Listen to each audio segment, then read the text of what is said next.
दोस्तों नमस्कार, जय हिंद, जय भारत। नाम रमेश सिंह। आज फिर आप लोगों के बीच में उपस्थित हुआ हूँ कुछ नई जानकारी के साथ। ठगी पीड़ित की आवाज़ चैनल के माध्यम से समय समय पर आपको विशेष जानकारी देता रहता हूँ और आगे भी आपको अच्छी जानकारियाँ पीड़ित जमाकर्ताओं को भुगतान को लेकर के और साथ में जो लोग संगठन में जुड़े हैं और संगठन के साथ कंधे से कंधा मिला करके चल रहे हैं, उन अभिकर्ता साथियों के हित में भी हम जानकारी देते रहेंगे। और आने वाले समय में भुगतान तो सुनिश्चित ही होगा। और जिस हिसाब से देखा जाए, by circulation cabinet, Uttar Pradesh की कैबिनेट ने जो मंजूरी दी है अनियमित जमा योजना पाबंदी कानून सन 2019 के, इस पर कार्रवाई भी धीरे धीरे तेज हो गई है। और कार्रवाई तेज ही नहीं हुई है, बल्कि जो निर्देशित न्यायालय है डीजे प्रथम को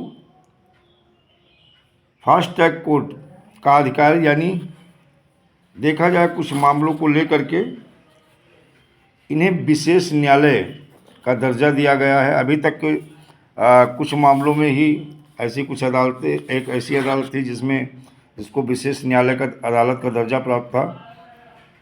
और सरकार इस विशेष अदालत का जो गठन किया था, देखा जाए कुछ मामले में इसके विशेष करके सुनवाई होती थी फास्ट ट्रैक कोर्ट की तरह, उन्हें तेज़ी से निपटाया जा सके। और प्रदेश में अभी सीबीआई एससी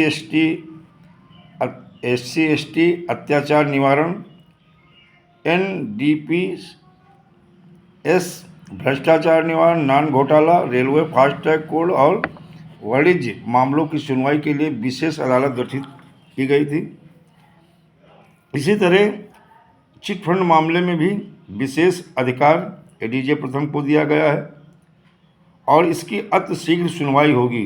भुगतान तो अतिशीघ्र होगा, जिसके लिए आपको आवेदन इसी कानून के तहत भटसेक 2019 के तहत करना होगा। और एक चीज़ और बता दें, अक्सर जो लोग कहते हैं कि नहीं, अभिकर्ता सुरक्षित नहीं है होगा, ऐसा कोई न्यायालय नहीं कर सकती है। और ऐसा हुआ है, एक चीज़ जान लीजिएगा। और ऐसी कई जनहित याचिका आज की डेट में मेरे पास हैं जिनमें अभिकर्ताओं को सुरक्षा दी गई है, और वो आज की डेट में मेरे पास उनकी कॉपी भी है। क्योंकि अभिकर्ता को ही क्यों दोषी, देखा जाए याचिका में सीधा सीधा कहा गया था कि बहुत सारे पूर्व मुख्यमंत्री, मंत्री, विधायक, सांसद ये भी इन कंपनियों में इन्वॉल्व थे और बहुत सारे राज्य में राजनीतिक पार्टी के मंत्रिमंडल के बहुत सारे नेता और यहाँ तक कि एवं प्रशासनिक सेवा के कई आला अधिकारी ने कई सांस्कृतिक कार्यक्रम के आयोजन कर लोगों को इन कंपनियों में निवेश करने के लिए प्रेरित किया था। याचिका में ये भी कहा गया है कि चिटफंड कंपनी ने सिर्फ निवेशकों को नहीं बल्कि एजेंटों को भी धोखा दिया और उनके लाखों रुपए हड़प लिए। इधर पुलिस कंपनियों के निदेशकों और संचालक और राजनेताओं, अधिकारियों को छोड़ कई एजेंटों को परेशान कर रही है। और सही है, अगर अपराधी मंत्री, विधायक, सांसद वो आला अधिकारी नहीं हैं जिन्होंने प्रेरित किया था जमा करने के लिए, तो एजेंट भी दोषी नहीं है, परेशान कर रही है। कई एजेंटों ने तो परेशान होकर आत्महत्या कर लिया है। याचिका में दोषियों पर सख्त कार्रवाई की मांग करते हुए डूबे हुए पैसे वापस दिलाने की मांग भी की गई है और हाई कोर्ट में ही की गई है। याचिका में कहा गया कि लोगों ने पोस्ट ऑफिस और बैंक में जमा किए अपने सुरक्षित निवेश को तोड़कर इन कंपनियों में रुपए लगाए। अगर प्रदेश का आंकड़ा ले ले तो करीब करोड़ों लोगों ने और कई करोड़ रुपया इन ठग कंपनी और क्रेडिट कोऑपरेटिव सोसाइटी में निवेश किया है। इन कंपनियों जैसे पैसा लेते रहे, जब पैसा देने का समय आया तो इन कंपनियों ने अपना रंग दिखाया और करोड़ों निवेशकों से, उत्तर प्रदेश में देखा जाए 7 करोड़ निवेशकों के माध्यम से इन कंपनियों ने लूट का काम किया। और इसका अगर देशव्यापी आंकड़ा बताया जाए तो बहुत है। जैसे हम कहते हैं 42 करोड़ पीड़ित जमा करता पूरे हिंदुस्तान में है और इनकी डूबी रकम अरबों और खरबों में है। इन तब यहाँ तक देखा जाए आज तक इन कंपनियों का कोई भी बाल बांका, ये सच्चाई है, इन कंपनियों का अभी तक कोई भी बाल बांका नहीं हुआ। कई चिटफंड कंपनियां तो नाम बदलकर अभी भी इस खेल में लगी हुई हैं। इन कंपनियों में शामिल निवेशकों, इन कंपनी में शामिल निदेशकों यानी डायरेक्टरों को राजनीतिक रसूख इतना ज़बरदस्त है कि कई राज्य सरकारें इन्हें बचाने में लगी। हम तो कहते केवल राज्य सरकारें ही नहीं बल्कि केंद्र सरकार भी इन ठगों को बचाने में लगी हुई है।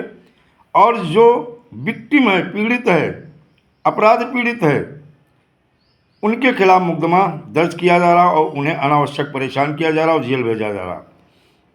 देखा जाए कल भी 2 जगह पे अभिकर्ताओं के ऊपर मुकदमा पंजीकृत हुआ है। इसकी कापी मेरे पास आ गई है, आप देख सकते हो। जो उनके ऊपर धाराएं लगाई गई हैं 409, 419, 420, 467, 468, 471, 504 और 506, ये धाराएं उस अभिकर्ता पे लगाई गई हैं और ये ही बहुत गलत है। मेरा ये उद्देश्य जो हमारे संगठन में जुड़ा हुआ है, अगर ऐसे किसी भी व्यक्ति पे का उत्पीड़न किया जाता है या झूठे मुकदमे फर्जी पंजीकृत किए जाते हैं तो ये उचित नहीं है। वो हमारे साथ जुड़ा हुआ है।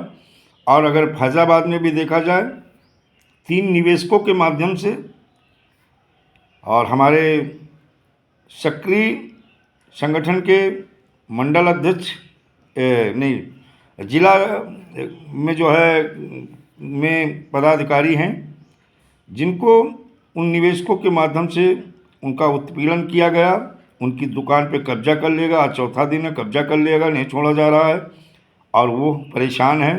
मैंने उन्हें बताया है कि अगर जबरन वसूली कर रहे हैं, आपकी दुकान पे जबरन अगर कब्जा कर लिया है तो आप बाकायदा उनके खिलाफ प्रार्थना पत्र दो और FIR दर्ज कराओ, आपकी दुकान छूट जाएगी।